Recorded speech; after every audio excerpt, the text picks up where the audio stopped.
오늘은 우리는 교회입니다. 98번째 시간으로 사도행전 27장 13절부터 26절 말씀을 통해서 구원의 여망이 사라져갈 때, 구원의 여망이 사라져갈 때라는 제목으로 말씀을 나누겠습니다. 오늘은 종려주일입니다. 교회력으로 예수님께서 십자가 구원의 사건을 이루시기 위해 예루살렘에 입성하신 날을 기억하는 절기입니다. 사람들은 예루살렘에 예수님이 입성하실 때 손에 종려나무 가지를 흔들며 호산나 호산나 외쳤습니다. 호산나는 우리를 구원하소서라는 의미인데, 예수님을 향해서 사람들이 환호를 지르며 자기의 겉옷을 깔아 예수님께서 그 위로 지나가게 했습니다. 그 순간만 보면 모든 것이 금방이라도 완성될 것 같고 세상이 뒤집어질 것처럼 난리가 난 겁니다. 예수님께서 강력한 왕권을 수립하고 로마의 압제로부터 독립국가를 이룰 것 같은 그 기대와 소망을 품는 사람도 있을지도 모르겠습니다. 또 그 중에는 예수님께서 그 3년간의 공생의 기간 동안 고쳐주시고 만져주시고 회복했던 사람들도 있었을지 모르겠습니다. 예수님께서 벳바게를 지나 이 예루살렘으로 입성하실 텐데 우리가 그 예수님을 맞이하자라고 갈릴리부터 저 남쪽에 있는 모든 사람들이 함께 모여 예수님을 기다렸는지도 모르겠습니다.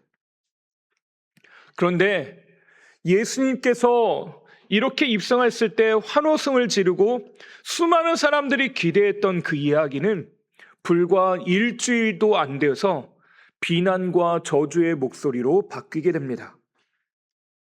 예루살렘을 떠들썩하게 했던 이 환호는, 호산나 호살라 불렀던 이 찬송은 그리 오래가지 못했다는 것입니다. 예수님을 따랐던 제자들은 어떨까요? 그래도 예수님과 특별한 시간을 보내고 동고동락하며 예수님께서 말씀하시는 걸 가장 가까운 데서 들었고 그 소리에 귀를 기울이고 그 길을 따라갔습니다. 그랬던 제자들, 특별한 가르침을 받고 예수님과 특별한 자리에 있었던 그 제자들은 어땠을까요? 제자들도 말씀을 보면 저마다의 기대를 가지고 있었던 것 같습니다. 그런데 그 기대가 실망으로 바뀌고 소망이 사라져 가는 데는 불과 얼마 걸리지 않았습니다. 심지어 제자들이 예수님과 마지막 만찬을 하면서 내가 십자가에 달려야 되겠다라고 말씀하시는 그 상황, 그 이야기를 듣고 제자들의 반응이 어떠냐? 베드로가 먼저 이야기합니다. 다른 사람은 다 버려도, 다른 사람은 다 떠나도 나는 예수님을 떠나지 않겠습니다. 근데 베드로만 그렇게 한 것이 아니라 제자들 모두가 나도 그렇게 하겠습니다 라고 말을 합니다. 그러나 그때 이후로 가룟 유다는 그 마지막 저녁 식사를 박차고 일어나 제사장들과 거래를 하죠. 은 30에 예수님을 넘겨주겠다고 거래가 성사됩니다.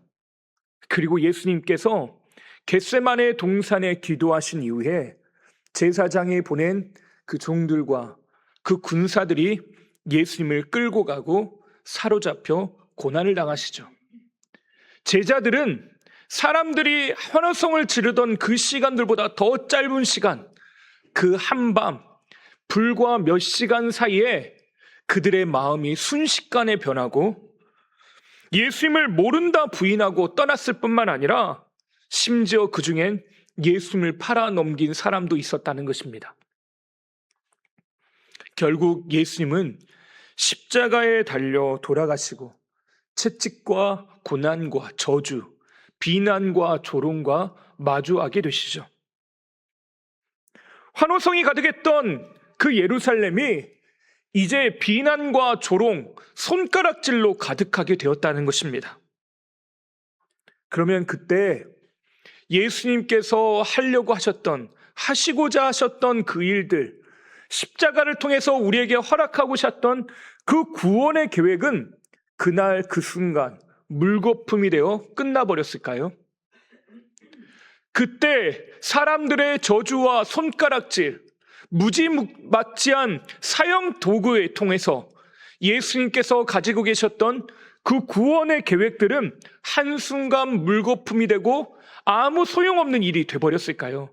그래, 큰 뜻을 품었지만 어쩔 수 없이 사람들의 저항에 의해 모든 것이 다 수포로 돌아갔구나.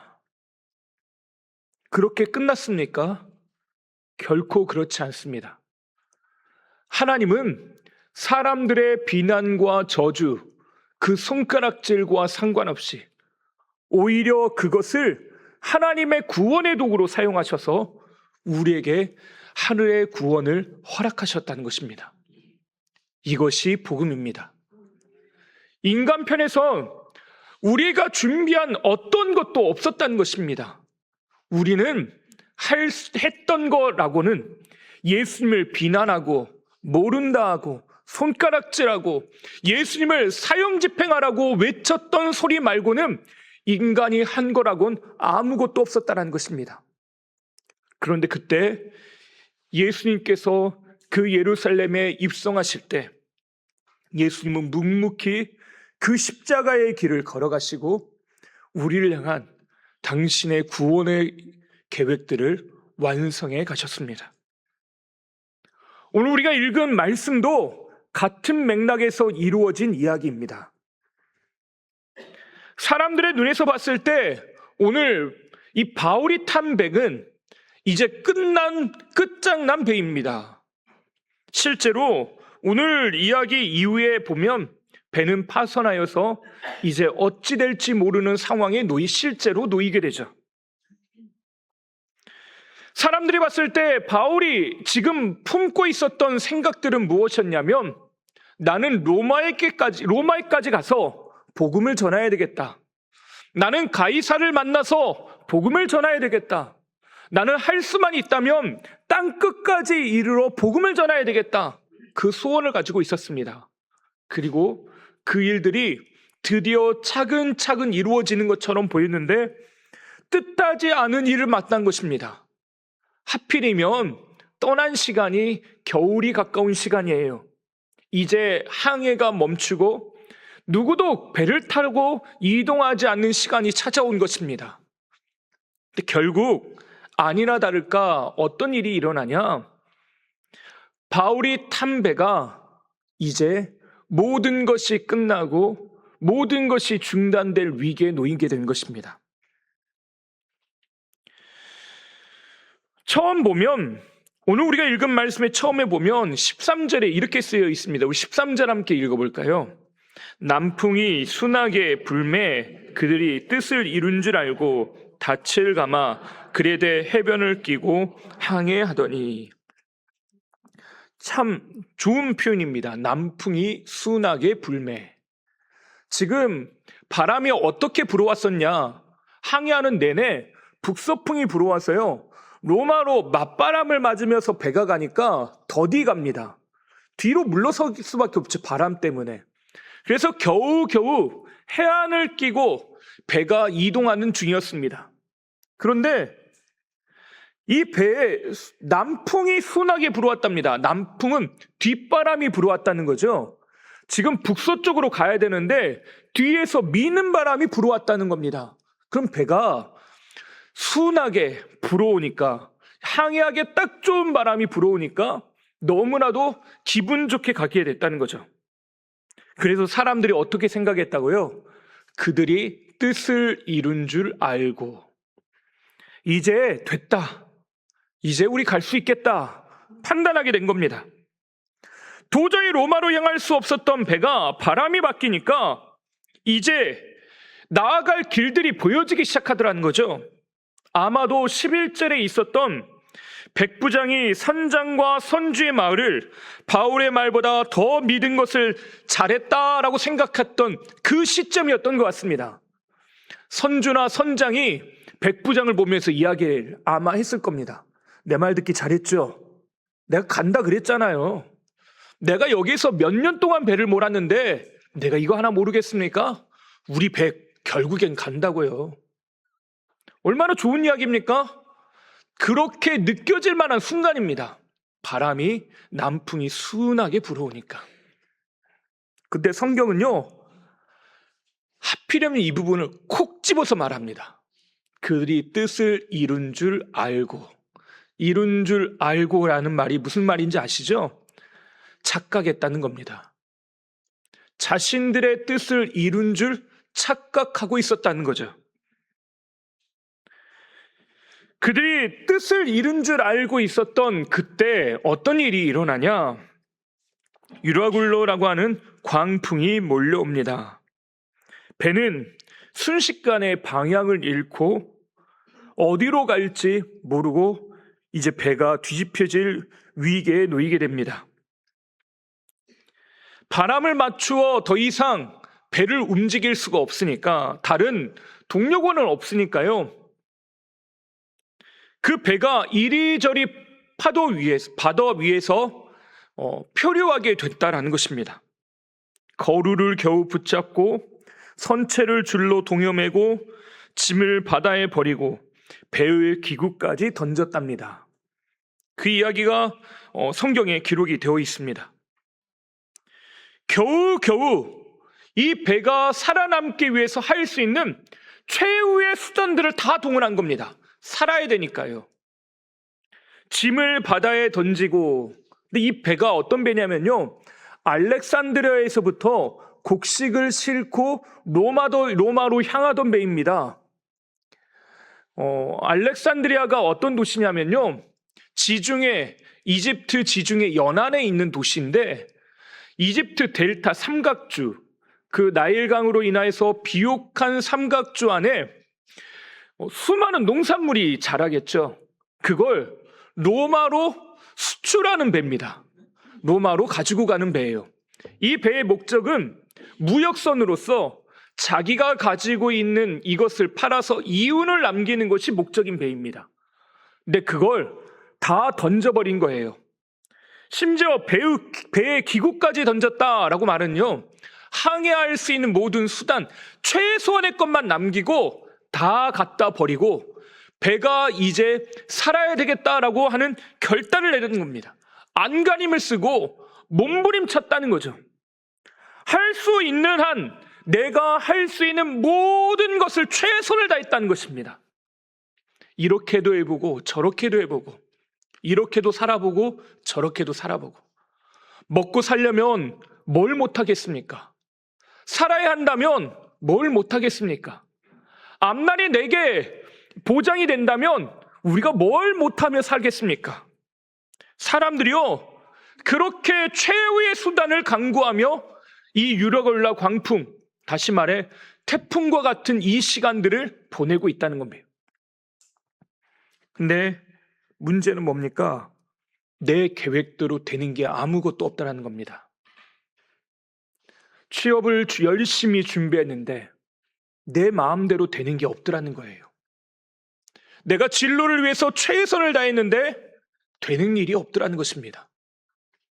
내가 직장에서 최선을 다해서 일했는데도 내 마음대로 내 계획대로 되는 게 없더래요. 건강하기 위해서 내가 운동도 열심히 하고 최선을 다해서 살았는데 되는 게 없대요. 이제 됐구나. 남풍이 순하게 불어오고 나의 인생을 이제 좀 편안하게 살겠구나 라고 했는데, 나에게 찾아오는 문제들 앞에서 내가 갈 길을 잃어버리고 지금까지 내가 열심히 살고 최선을 다했던 모든 것이 아무것도 아닌 수포로 돌아가는 문제가 우리 가운데 생겼다는 것입니다. 길도 보이지 않는 그때 방향을 잃고 배가 포류하고 있습니다. 그때를 이렇게 성경은 표현합니다. 우리 20절 말씀을 함께 읽어보겠습니다. 여러 날 동안 해도 별도 보이지 아니하고 큰 풍랑이 그대로 있음에 구원의 여망마저 없어졌더라. 구원의 여망마저 없어졌더라. 구원의 여망마저 없어졌더라. 여러분, 어떤 의미인지 느껴지시나요? 완전히 포기했다는 겁니다. 이제 살 수가 없구나. 이제 나는 여기서 죽겠구나라고 하는 걸 직감하게 되는 현실을 마주하게 됐다는 거죠. 여러 날 동안 며칠이 지났는지도 모르겠습니다. 왜냐? 해도 보이지 않고 별도 보이지 않아요. 하루 종일 캄캄합니다. 해가 떴는지도 모를 정도로. 밤에도 낮에도 뭐가 보이지 않으니까요. 갈 수가 없습니다. 배가 어떻게 되는지도 모르는 상황이에요. 이 말이 얼마나 무서운지 모릅니다. 최선을 다해 살았는데 내가 이제 끝났구나. 이런 현실을 경험해 보신 분들은 아마도 이게 무슨 말인지 이해가 되실 겁니다. 갑작스럽게 내 인생의 청천벽력과 같이 그 떨어진 이 이야기들, 이 상황들, 내가 어찌해야 되나?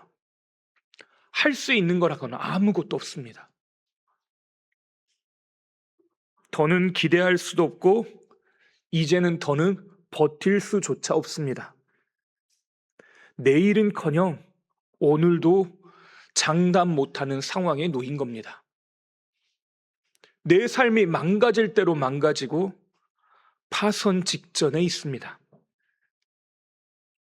근데 놀라운 건 그때 그 상황에 이루어진 일입니다. 우리 22절 말씀을 함께 읽어볼까요?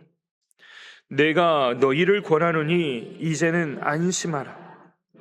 아무도 생명에는 아무런 손상이 없게 오직 배뿐이리라. 놀라운 건요, 지금 이게 바울이 한 이야기인데요, 하나님이 말씀하셨다는 것입니다.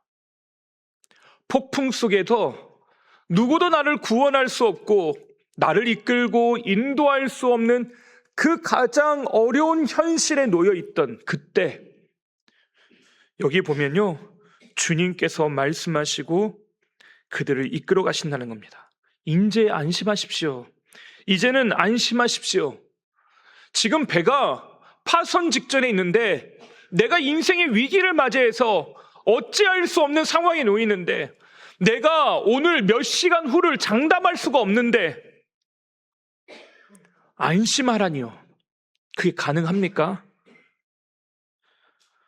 이 말은 참 이상한 게, 상황이 나아진 것은 아무것도 없고 그럴 기미조차 보이지 않고 바람이 그치지도 않고 어디엔가 정박하여서 이제는 살았다 육지를 디딘 것도 아닙니다.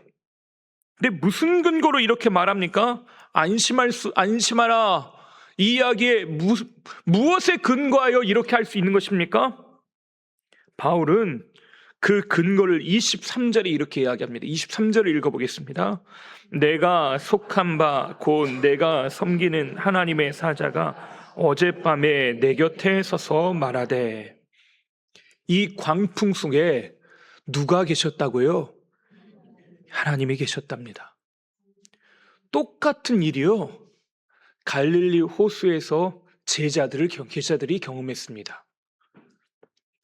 제자들을 예수님께서 오병이의 기적 이후에 제자들을 배를 태워 보내셨습니다. 그리고 예수님은 따로 산에 올라가서 기도하시죠. 밤이 찾아옵니다. 제자들의 배가 급히 배를 타고 떠났기 때문에 어떤 도구가 있었는지는 모르겠지만 그 밤에 빨리 바다를 건너는 것이 목적이었나 봅니다. 그런데 그때 갈릴리에 광풍이 몰아쳐옵니다. 파도가 치고 바람이 불고 배가 뒤집어지기 직전입니다. 똑같이 갈릴리 호수의 베테랑, 그 어부들이 이 배를 컨트롤해야 되는데 전혀 움직일 수 없는 상황에 놓이게 됩니다. 이 배가 어디로 가야 될지, 어떻게 해야 될지 그들조차도 넋을 놓고 거기에서 아우성치고 있습니다. 근데 그때 어떤 일이 일어납니까?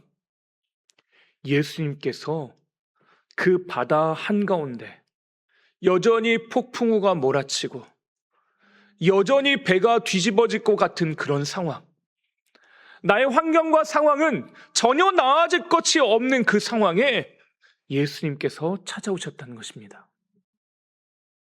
예수님께서 그들에게 찾아오셔서 내니 안심하라 말씀하십니다.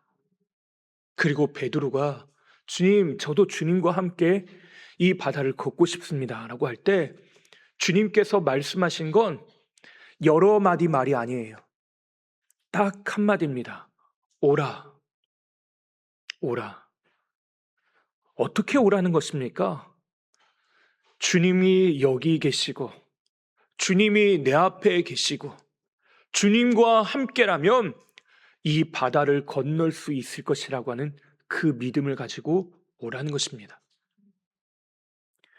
모두가 지금 이 광풍, 유라굴로 광풍 가운데 손을 놓고 있습니다. 할 수 있는 일은 다 했고 해봤자 되는 일이 없습니다. 근데 그때 이 구원의 계획을 가지고 일하시고 계시는 분이 계시는데 그분이 누구십니까? 하나님이시라는 것입니다. 거기에 똑바로 서서 그들에게 말씀하기 시작합니다. 내가 속한 바, 내가 누구에게 속해 있다고요? 하나님께 속해 있습니다. 바울이 그렇게 믿음으로 고백해요. 내가 주님과 함께 있습니다. 내가 지금 홀로 여기에 버려진 것 같고 여기서 내가 죽음 직전에 놓여있는 이 삶 가운데도 주님께 내가 속해 있습니다. 근데 그분이 내게 있어서 말씀하셨습니다. 나는 그것을 믿습니다. 24절과 25절 말씀을 계속 읽어볼까요? 바울아, 두려워하지 말라. 내가 가이사 앞에 서야 하겠고 또 하나님께서 너와 함께 항해하는 자를 다 내게 주셨다 하였으니 그러므로 여러분이여 안심하라. 나는 내게 말씀하신 그대로 되리라고 하나님을 믿노라. 아멘. 바울이 뭘 믿는다고요? 하나님이 말씀하고 계시는 것, 하나님이 나와 함께 하시는 것. 지금 하나님께서요 가지고 계시는 계획은요, 이 바다를 건너서 로마에 가서 로마 황제에게 재판받아 그 앞에 설 것을 하나님은 약속하고 계시고 보증하고 계시다는 겁니다. 하나님께서 그렇게 말씀하시면 그렇게 될 것이라고 하는 사실을 나는 분명하게 믿습니다 라고 고백하더라는 것입니다. 안심하십시오.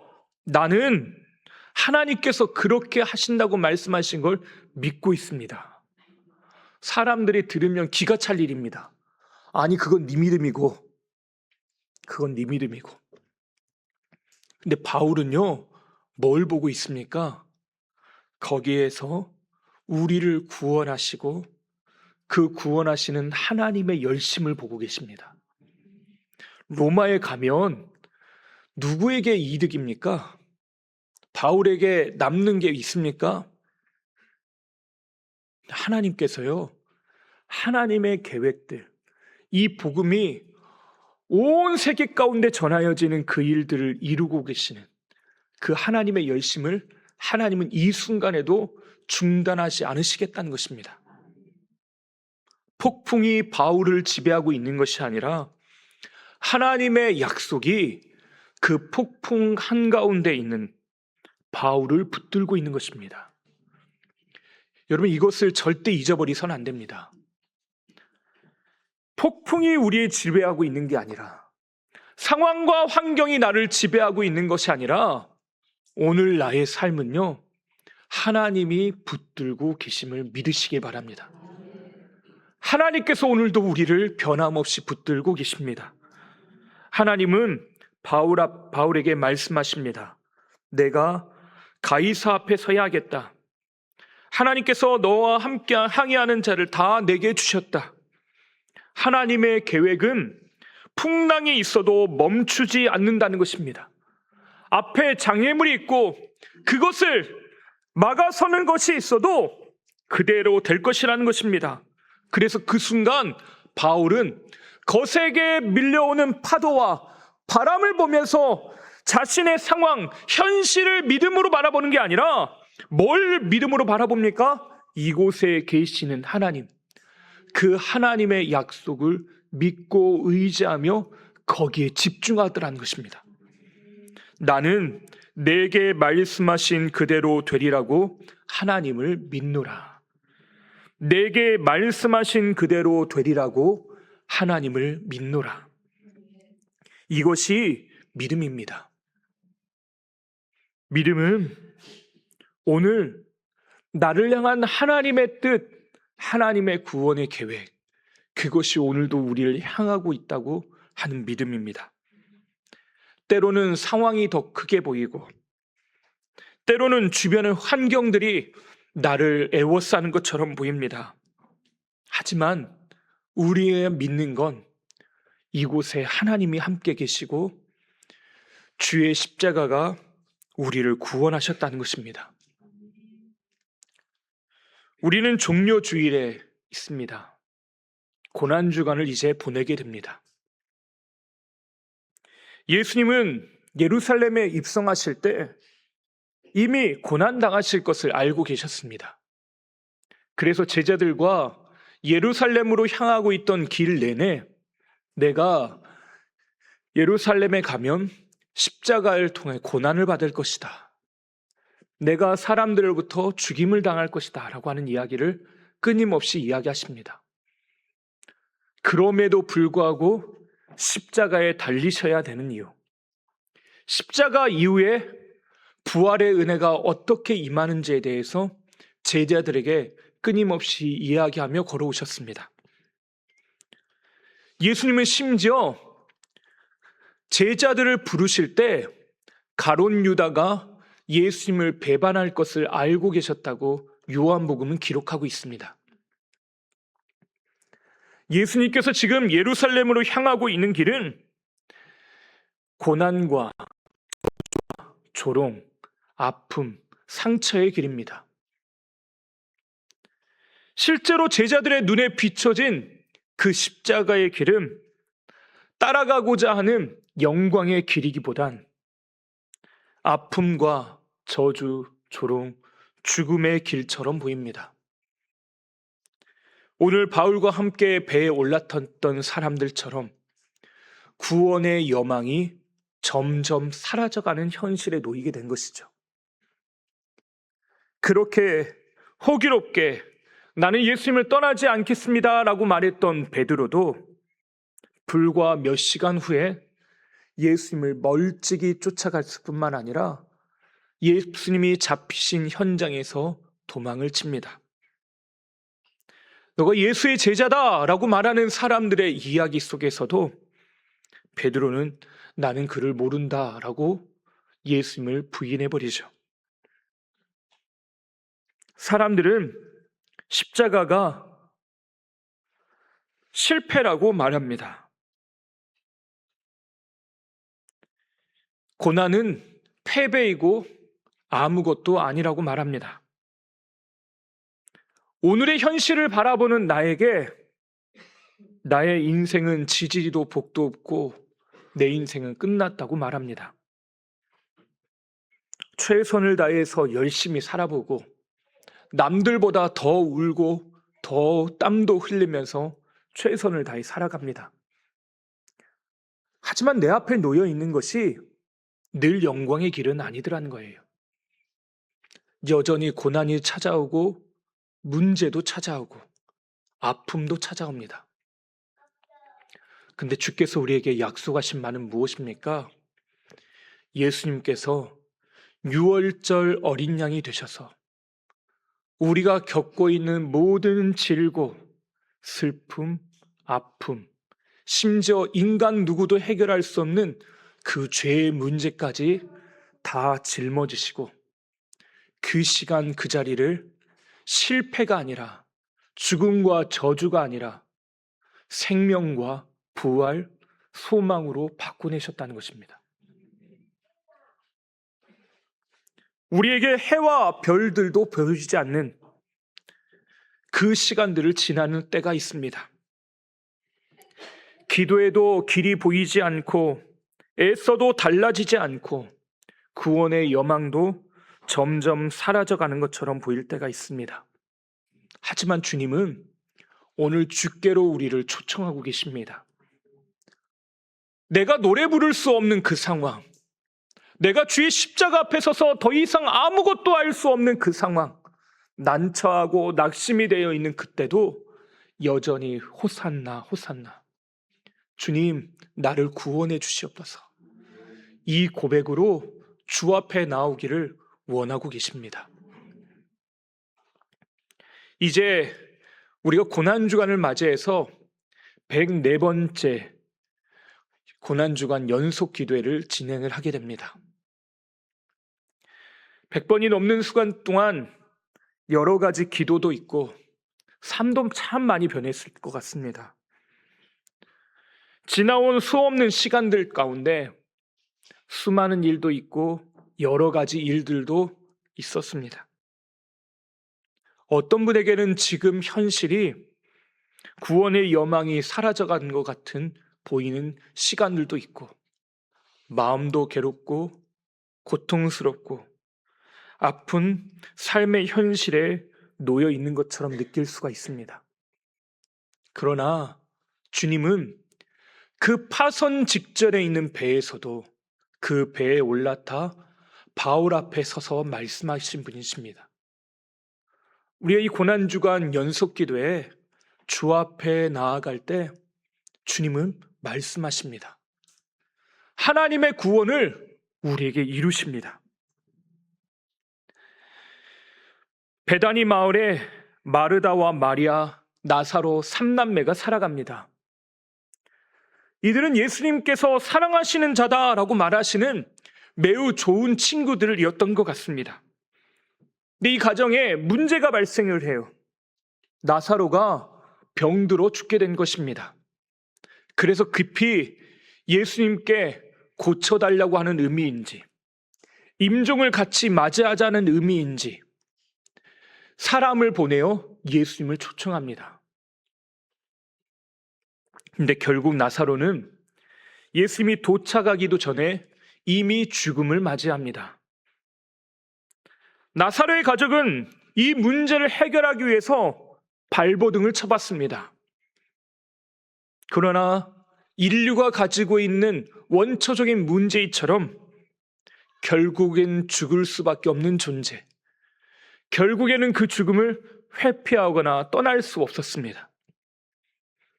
삶의 문제 앞에서 울고 아파하고 고통스러워합니다. 열심히 살아보고 노력도 해보고 길도 개척했습니다. 그러나 내 힘으로는 어찌할 수 없는 삶의 한계를 경험하죠. 그러면 그 삶의 한계를 바라보고 있는 우리를 예수님께서는 어떻게 바라보실까요? 예수님 여기에 와달라고 요청했잖아요. 예수님 이 문제를 해달라고 내가 요청했잖아요. 그때 예수님은 어떤 마음으로 보고 계시냐는 거죠. 내가 이 고난주간 기도하며 엎드리는 그때 주님은 어떤 마음으로 나를 보고 있을까요? 애쓴다, 애써. 주님은 그렇게 우리를 아무렇지도 않은 것처럼 그렇게 보고 계실까요? 미안한데 나도 어쩔 수 없구나. 주님께서 우리에게 신세 한탄하고 계실까요? 주님은 우리를 불쌍히 여기십니다. 요한복음 11장 33절과 35절을 보면 심령의 비통히 여기시고 불쌍히 여기사 예수께서 눈물을 흘리시더라. 우리가 기도하는 그 자리에 주께서 함께 우셨답니다. 성경에는요, 예수님이 직접적으로 웃으시는 장면이 등장하지 않습니다. 다만 예수님이 눈물 흘리시는 장면이 등장해요. 괴롭고 고통스럽고 아파하는, 지금 유라굴라 광풍 때문에 이 배가, 내가 올라탄 배가 파손할 것 같은 이 순간에 주님은 비통히 여기시고 불쌍히 여기사 눈물을 흘리셨다는 거죠. 내가 짊어지고 있는 이 삶의 문제들, 내가 갖고 있는 연약함, 죄의 문제들, 이것을 주님은 아파하시기 때문에 십자가에 오르셨다는 것입니다. 그리고 예수님께서 이걸로 끝내지 않으시고 선언을 하십니다. 우리 요한복음 11장 25절부터 26절까지 말씀을 함께 읽겠습니다. 예수께서 이르시되 나는 부활이요 생명이니 나를 믿는 자는 죽어도 살겠고 무릇 살아서 나를 믿는 자는 영원히 죽지 아니하리니 이것을 내가 믿느냐. 여전히 무덤 문은 닫혀 있습니다. 여전히 나의 삶은 비통하고 슬픕니다. 아파요. 근데 주님께서 함께 아파하시면서 내가 짊어지고 있던 모든 질고를 대신 지신 후에 주님은 무엇을 이루셨다고요?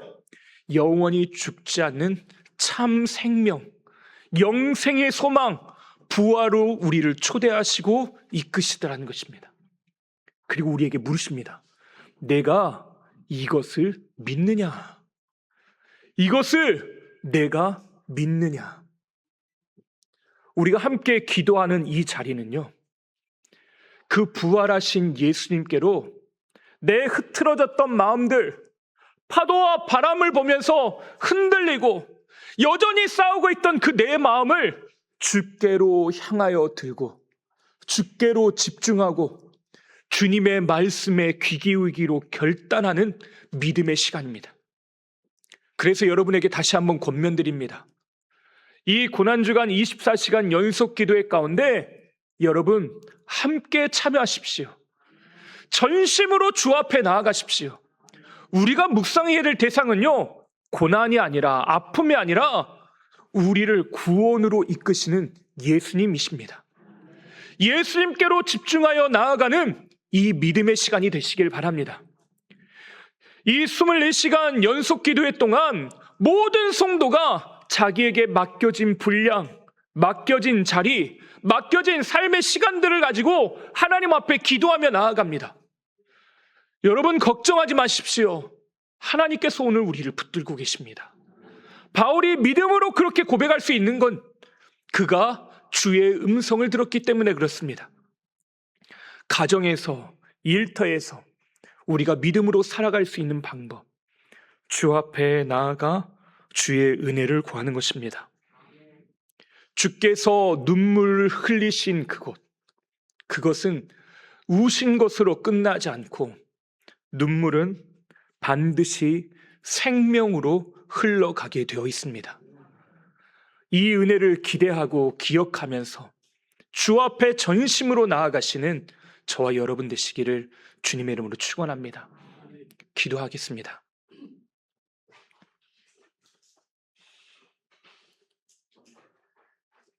우리가 당하고 있는 고난, 아픔, 그 현실들을 바라보시고 아시고 사랑하시는 하나님.